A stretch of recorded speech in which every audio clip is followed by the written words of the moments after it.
Hello my dear friends, stock market updates में आप सभी का स्वागत है। दोस्तों, इस वीडियो में हम डिस्कस करेंगे how to get IPO allotment. चाहे वो आईपीओ मेन बोर्ड की हो या एसएमई की हो, उसमें हम अपने आईपीओ अलॉटमेंट की प्रोबेबिलिटी और चांसेस को कैसे बढ़ाएं। कुछ ऐसे ट्रिक्स के इस वीडियो में हम डिस्कशन करेंगे जो ट्रिक्स आपके आईपीओ अलॉटमेंट के चांसेस को बहुत ज्यादा बढ़ा देगा। अभी तक आपको जितने भी आईपीओ मिल रहे हैं उससे ज्यादा आपको आईपीओ अलॉटमेंट होने शुरू हो जाएंगे अगर दिए गए पॉइंट्स को अगर आप विशेष ध्यान रखते हैं आईपीओ अप्लाई करते समय। तो दोस्तों, यही ट्रिक्स का मैं यूज करता हूं आईपीओ अप्लाई करने के समय। तो लगभग ऑन एन एवरेज मेरे को 3 आईपीओ में से एक आईपीओ का अलॉटमेंट हमेशा मिलता है। अभी जैसे रिसेंटली जो आईपीओ मेरे को अलॉटमेंट हुए उनकी आपसे डिस्कशन करूं तो मुझे एनब्रो इंफ्रा, गणेश इंफ्रा, ये 2 आईपीओ रिसेंट में मुझे अलॉटमेंट हुए। और इसके अलावा इतने और बहुत सारे आईपीओ अलॉटमेंट हुए, लेकिन उसमें तो हर किसी को अलॉटमेंट हुआ होगा क्योंकि उसमें सब्सक्रिप्शन कम हुआ था। इसलिए मैं 2 ही आईपीओ को बात बताया जिसमें बहुत ज्यादा सब्सक्राइब हुआ, उसके बावजूद भी मुझे अलॉटमेंट मिला। तो दोस्तों, इसमें जितने भी मैं पॉइंट्स पे डिस्कशन करूंगा, अगर उस पॉइंट्स को आप फॉलो करेंगे तो आपको भी आईपीओ अलॉटमेंट के जो चांसेस है, प्रोबेबिलिटी है, अभी तक आपको जितना मिला है उसमें बहुत ज्यादा आपको इनहेंसमेंट देखने को मिलेगा। दोस्तों, जो मेरा यूट्यूब के डिस्क्रिप्शन में इसके अंदर लिंक दिया हुआ है हम मेरा व्हाट्सएप चैनल का, प्लीज उस चैनल को उसको क्लिक कीजिए और व्हाट्सएप चैनल को फॉलो कीजिए। उसमें शेयर मार्केट से रिलेटेड, आईपीओ मार्केट से रिलेटेड सारे इंफॉर्मेशन उसमें लिंक दिए जाते हैं। दोस्तों, वीडियो में आगे बढ़ने से पहले प्लीज इस वीडियो को लाइक करें, चैनल को सब्सक्राइब करें और ज्यादा से ज्यादा अपने दोस्तों के बीच में शेयर करें। अगर दोस्तों पॉइंट नंबर 1 की हम बात करें तो अप्लाई फॉर मल्टीपल लॉट्स। जैसे मान लो कि कोई मेन बोर्ड का आईपीओ है, अगर आपको उसमें रिटेल कैटेगरी से ही आप अप्लाई कर रहे हैं तो मैक्सिमम जो कैंडिडेट है उसमें क्या करता है कि वो रिटेल कैटेगरी 15,000 रुपए का एप्लीकेशन लगाता है। तो इसमें क्या है, अलॉटमेंट के समय कुछ अल्गोरिथम होता है दोस्तों, जो आपके अलॉटमेंट की प्रोबेबिलिटी को बढ़ाता है। तो अगर आप मान लो कि 100 एप्लीकेंट्स में से 90 एप्लीकेंट्स जो है उन्होंने केवल 15,000 रुपये एप्लीकेशन डाला, उन्होंने एक लॉट के लिए अप्लाई किया। अगर 10% लोगों ने 3 लॉट, 4 लॉट, 5 लॉट के लिए अप्लाई किया तो जो मिलने की प्रोबेबिलिटी रहती है, अगर नंबर ऑफ लॉट्स आप ज्यादा 2 लॉट, 3 लॉट, 4 लॉट के लिए अप्लाई करते हैं तो आपको सिंगल लॉट से ज्यादा मिलता है। दोस्तों, खुद ये अपना पर्सनल एक्सपीरियंस है। और हमेशा आपको आईपीओ अलॉटमेंट के लिए हमको आप अगर आपके पास फंड है तो हमेशा कोशिश करना है मेन बोर्ड में बिग एचएनआई में अप्लाई करने के लिए, और सेकंड में रिटेल में, और सबसे कम जो अलॉटमेंट के चांसेस होते हैं दोस्तों स्मॉल एचएनआई में। ये मैं मेन बोर्ड आईपीओ की बात कर रहा हूं। अगर आपको एसएमई आईपीओ है तो एसएमई आईपीओ में दोस्तों हमेशा आप याद रखना, आपको रिटेल में अप्लाई करना है। अगर आप रिटेल में अप्लाई कर रहे हैं तो बहुत अच्छी बात है। अगर आपके पास और ज्यादा फंड्स है तो अगर एसएमई आईपीओ में एनआई कैटेगरी से अगर आप अप्लाई कर रहे हैं तो आप 5 lot, 8 lot, 10 lots, 12 lots, 15 lots ऐसे करेंगे तो अभी तक आपको जितने भी आईपीओ मिले होंगे ना दोस्तों, आपका 100% चांसेस बढ़ जाएगा। ये मेरा खुद का पर्सनल एक्सपीरियंस है। अगर फंड्स की कमी है तो एसएमई आईपीओ में रिटेल से करें। अगर आपके पास सफिशियंट फंड है तो 10 लॉट, 12 लॉट, 15 लॉट ऐसे जितने मैक्सिमम लॉट्स का कर सकते हैं उतने लॉट्स का कीजिए, आपके मिलने की प्रोबेबिलिटी जो है बढ़ जाएगा।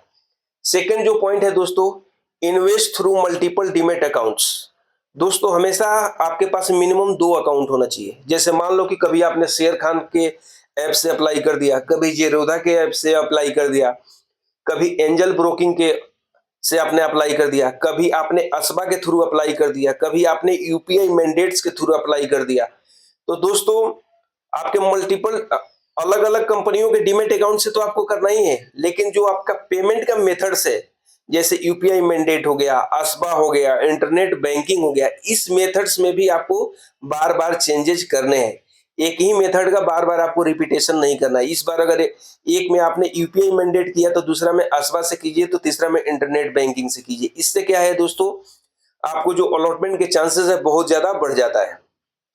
उसके बाद दोस्तों, चेक रिटेल बनाम नॉन रिटेल कोटाज। तो इसके रिगार्डिंग इसमें जितने भी पॉइंट्स थे दोस्तों, हमने पहला पॉइंट में ऑलरेडी कवर कर चुका है।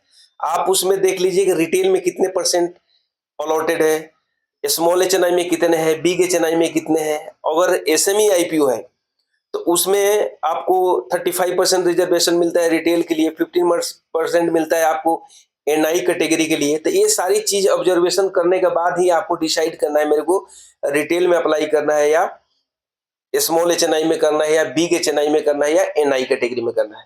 उसके बाद मॉनिटर सब्सक्रिप्शन लेवल। आप सब्सक्रिप्शन देखिए दोस्तों, कौन से आईपीओ में कौन से कैटेगरी में कितना सब्सक्रिप्शन हुआ है और किसमें मिलने की प्रोबेबिलिटी ज्यादा है। और एक चीज याद रखना, अगर आपके पास फंड सफिशिएंट है तो हमेशा मेन बोर्ड में आपको प्रेफर करना है बिग एचएनआई, 10 लाख से ऊपर वाला एप्लीकेशन। अगर आप एसएमई अप्लाई कर रहे हैं तो हमेशा आपको 10 लॉट मतलब 10 लाख रुपए से ज्यादा का एप्लीकेशन डालो एसएमई आईपीओ में। तो दोस्तों बहुत जबरदस्त मिलने की अलॉटमेंट आपको चांसेस हो जाता है। अगर आप बिग एचएनआई नहीं डाल सकते तो आप रिटेल में प्रेफर कीजिए। और थर्ड जो प्रायोरिटी देना है दोस्तों, स्मॉल एचएनआई। अगर आप एसएमई आईपीओ है तो आपको 2 लॉट 3 लॉट आपको एकदम एक्सट्रीम इमरजेंसी केसेस में लगाना है, नहीं तो आपको सीधे 10 लॉट के लिए अप्लाई करना है, नहीं तो सिंगल लॉट के लिए अप्लाई करना है। और एक चीज दोस्तों याद रखना है, जब भी आप कोई भी आईपीओ अप्लाई करना है आपका खुद का डीमेट अकाउंट होना चाहिए, खुद का पर्सनल जो भी आप बैंक डिटेल दे रहे हैं खुद का आपका होना चाहिए, किसी और का यूज नहीं करना है, नहीं तो आपको एप्लीकेशन रिजेक्ट हो जाएंगे। आपको पता भी नहीं चलेगा। जस्ट जब आप आईपीओ अलॉटमेंट स्टेटस चेक करेंगे तो आपके आईपीओ अलॉटमेंट स्टेटस ये आएगा नॉन अलॉटी करके आया, बट आपका एप्लीकेशन रिजेक्ट हो जाएगा तब भी नॉन अलॉटी करके ही आएगा, क्योंकि उसमें पूरा मेंशन नहीं रहता कि आपका application so and so reason के कारण रिजेक्ट हुआ। सीधे आपको नॉन अलॉटी कैटेगरी में आपको रिजल्ट देखने को मिलेगा जब आईपीओ अलॉटमेंट चेक करेंगे तो। उसके बाद दोस्तों use the cut off price. अगर मान लीजिए कि प्राइस बैंड 100 रुपीज से लेकर के 120 तक है तो हमेशा आपको अपर प्राइस बैंड पे आईपीओ को अप्लाई करना है, तभी आपको अलॉटमेंट मिलेंगे, अदरवाइज अप्लाई अलॉटमेंट नहीं मिलेगा। उसके बाद apply with maximum bid amount. Maximum bid amount in the sense दोस्तों, जैसे जब आप आसपास से अप्लाई करते हैं तो आपके पास दिया रहता है, आप एक एप्लीकेशन अप्लाई करेंगे, एक एप्लीकेशन लगाएंगे, लेकिन 3 बीड्स के लिए आपके पास होगा।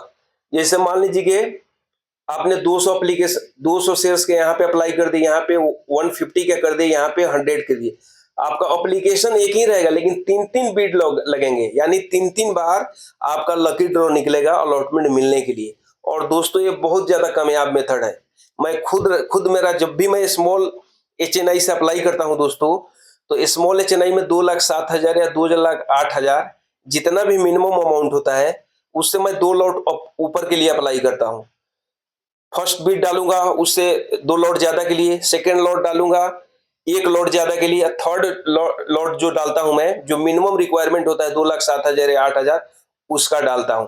इससे बहुत ज्यादा दोस्तों, आप नॉर्मल जैसे 2,08,000 का डाल दीजिए तो ऐसे 50 एप्लीकेशन डालेंगे तो शायद एक बार मिलेगा। अगर ये एक एप्लीकेशन में अगर आप 3 बीड अगर डाल रहे हैं तो दोस्तों 50 एप्लीकेशन में मिनिमम आपको 5 से 7 तो मिल ही जाएंगे। उसके बाद अप्लाई ऑनलाइन। अप्लाई का मेथड मैं आपको दोस्तों बता दिया कि आपको 2 चीज हमेशा याद रखना है। एक तो आपका डिफरेंट डीमेट अकाउंट भी होना चाहिए, उनसे अदल बदल करके आपको करना है। कभी आपने शेयर खान से किया तो कभी जोरोदा से करो, कभी एंजल ब्रोकिंग से। और जो आप मेथड यूज करते हो पैसा देने का, उसका भी मेथड आपको बार बार चेंज करना है। कभी यूपीआई मैंडेट से कीजिए, कभी आसवा से कीजिए, कभी इंटरनेट बैंकिंग से कीजिए। दोस्तों अगर इतने सारे पॉइंट्स पे अगर आप फोकस रखते हैं तो बिल्कुल आपके अलॉटमेंट के जो चांसेस है बढ़ जाएंगे। और हमेशा याद रखना है, अगर आपके पास फंड्स कम है तो फैमिली में मान लो कि 5 मेंबर है तो 5 मेंबर से आप रिटेल से कर दीजिए अप्लाई, सबसे ज्यादा आपको चांसेस रहेंगे। अगर आपके पास और फंड्स ज्यादा है, मान लो कि 50 लाख रुपया है, तो 5 के नाम से बिग एचएनआई में आप अप्लाई कर दिए 10-10 लाख रुपया। आप देखिए कैसे आपको अलॉटमेंट मिलता है और आप इतना पैसा कमाना शुरू कर देंगे, आपको खुद फील नहीं होगा कि आपका जो 20 लाख रुपए जो पूंजी था 50 लाख में कैसे कन्वर्ट हो गया। तो दोस्तों प्लीज जितने भी पॉइंट्स मैं बताया इसको फॉलो कीजिए, आपकी अलॉटमेंट के चांसेस बिल्कुल जबरदस्त बढ़ जाएंगे। आप बोलोगे कि किसी ने मेरे को यूट्यूब चैनल में इधर ब्रीफिंग करके एक पॉइंट्स पे पूरे डिटेल्स में बताएगा। दोस्तों इसके साथ ही मैं इस वीडियो को समाप्त करता हूं। प्लीज इस वीडियो को लाइक करें, चैनल को सब्सक्राइब करें और ज्यादा से ज्यादा अपने दोस्तों के बीच में शेयर करें। जय हिंद, जय भारत।